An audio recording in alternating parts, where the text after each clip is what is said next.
आज भाद्रपद महीने की कृष्ण अष्टमी है। भगवान का जन्म और भगवान का कर्म, ये दोनों ही अद्भुत है। इसका कारण ये है कि अजन्मा और अकर्ता, ऐसा यह परमेश्वर जन्मवान और क्रियावान कैसे होता है। अर्थात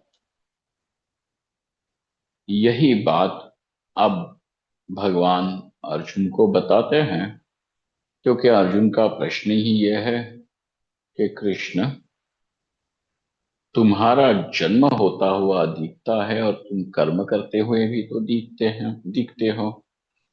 तो भगवान यहाँ पे अपना परिचय स्वयं देते हैं, क्योंकि भगवत तत्व को, भगवत रहस्य को जान के ही मोक्ष पुरुषार्थ सिद्ध हो जाता है। तब भगवान यहाँ पे कहते हैं, अजोपि सन अव्ययात्मा भूतानाम ईश्वरोपि सन प्रकृतिम स्वाम अधिष्ठाय संभवामि आत्ममायया। बाकी जीवों का जन्म जो दिख रहा है वो कैसा दिख रहा है कि कर्म के कारण जन्म होता है। कोई पशु योनि में जन्मता है, तो कोई मनुष्य योनि में, कोई पक्षियों के योनि में, तो कोई कीट पतंगों के योनि में जन्मता है। परंतु भगवान का जन्म कर्म के कारण हो सकता है क्या?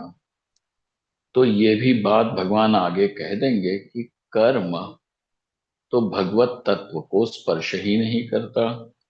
अतः मैं अज हूं।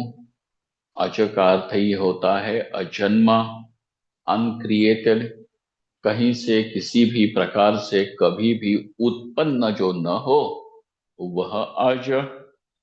ऐसा होते हुए अव्यय आत्मा हूं, अर्थात मुझ में कोई बदल नहीं होता, कोई परिणाम नहीं होता, कोई क्या कहते हैं, विपरिणाम नहीं होता है। तो कहते हैं भूतानाम ईश्वरोपि सन।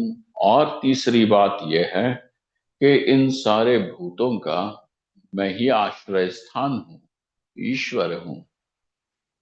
और प्रकृतिम स्वाम अधिष्ठाय, ये सारी प्रकृति तो मुझ परमेश्वर के ही आश्रित है, इसलिए ये मेरी।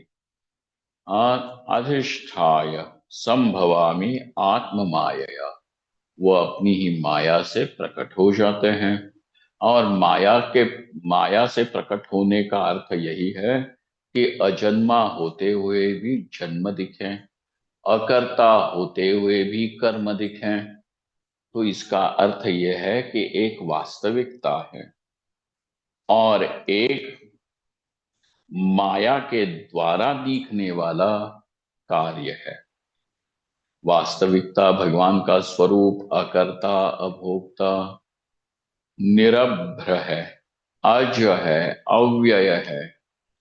तदपि माया के द्वारा दिखता क्या है कि भगवान जन्मे हैं और भगवान कर्म करते हैं।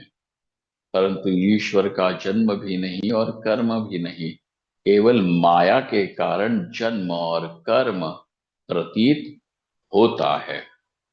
अब जो स्वरूप है वह, और जो माया के कारण दिखता है वह, इन दोनों का अंतर समझ में आया। तो फिर ये माया के कारण भी दिखने के लिए भी जन्म हो ही क्यों? तो भगवान वहां पे अपने जन्म का, माइक जन्म का भी कारण बताते हैं।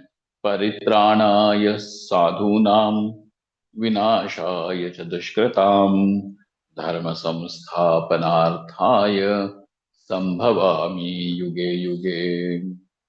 ये साधुओं का कि जो मुमुक्षु बन करके भगवत तत्व को का दर्शन करना चाहते हैं, अपने जीवन को वो सदाचार से जी रहे हैं, उनका परित्राण करने के लिए, रक्षण करने के लिए, तथा जो हाँ अब अपने जीवन का विनाश और दूसरों का भी विनाश करने पे तुले हुए हैं। ऐसे जो दुष्ट हैं, ऐसे जो दुष्कृति है, पापी हैं, उनको दंडित करने के लिए, तथा धर्म, धर्म भी दो प्रकार का, एक सदाचार वाला धर्म और एक यह ज्ञान, इस ज्ञान को भी धर्म ही कहा है। यह ज्ञान पुनः उजागर करने के लिए भगवान अवतार लेते हैं। यही है जन्म और भगवान का कर्म। ओम तत्सत। Now, Arjuna has a question, and the question comes to Arjuna only because Bhagwan said that I have revealed this knowledge in the very beginning of the creation. So there was no time that the human consciousness has come into existence without there being the knowledge to be gained. And so the knowledge was already there, and the person, anyone, simply had to get it, acquire it in order to be liberated. So this knowledge also has been ever since the beginning of the world, human consciousness. Therefore, now since Bhagavan says, I have imparted this knowledge in the very beginning, now Arjuna's question comes that you seem to be a historical figure who supposedly has been born maybe 10, 12 years before me. So now we all have witnessed people, the earlier generation has witnessed your birth. And so, how could you be the one who has given it in the beginning of the cycle of creation? So, Bhagavan here says, it is not so, because I am that which is unborn, and yet I take birth again and again. So the question is that we as jivas are also something that seems to be endlessly circling in the time, caught up in this spiral wheel of time and subjected to various experiences. So seemingly we are also not born. So we seem to be born, and the birth is associated with the birth of the body. So the one who is embodied is definitely not born. So what is something special about you? So Bhagavan over here says, Ajopi son of Vyayatma. And I am Avyayatma and Ajo also unborn. So also I am Bhutanam Ishvaraha. And so I am the very Ishvara, the overlord of all the bhutas, of all the beings. And therefore the birth, my birth, is not exactly like the birth of all other beings, because everybody is subjected to the birth due to the forces of karma. And so then that jiva is born as a bird or an animal or an insect or a human being or some higher celestial beings.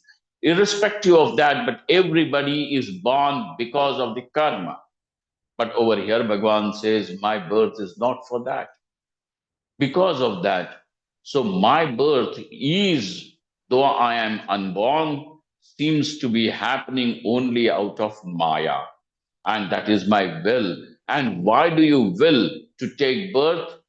So he says over here that paritranaya sadhunam, it is only to protect the mumukshus, the people who want to tread the path of righteousness. Sadhunam vinashaya cha dushkratam, and also to destroy those who are self-destructive as well as destructive to the world in general. And so to reveal the knowledge of my nature, by knowing which now even that sadhu will become free. Dharma samsthapanarthaya sambhavami yuge yuge. I come again and again. So now what is the secret of the birth? That is unborn and seems to be born. Is akarta, the non-doer, but seems to be doing. So the doership and the birth is false, is an appearance, and that appearance is for the good of the world. So also knowing this as the nature of the self, even a mumukshu becomes liberated. And so to just for that knowledge to take place, there is this leela of birth of the Lord. Thank you all. Thank you very much. Happy Janmashtami to everyone. Mahadeva.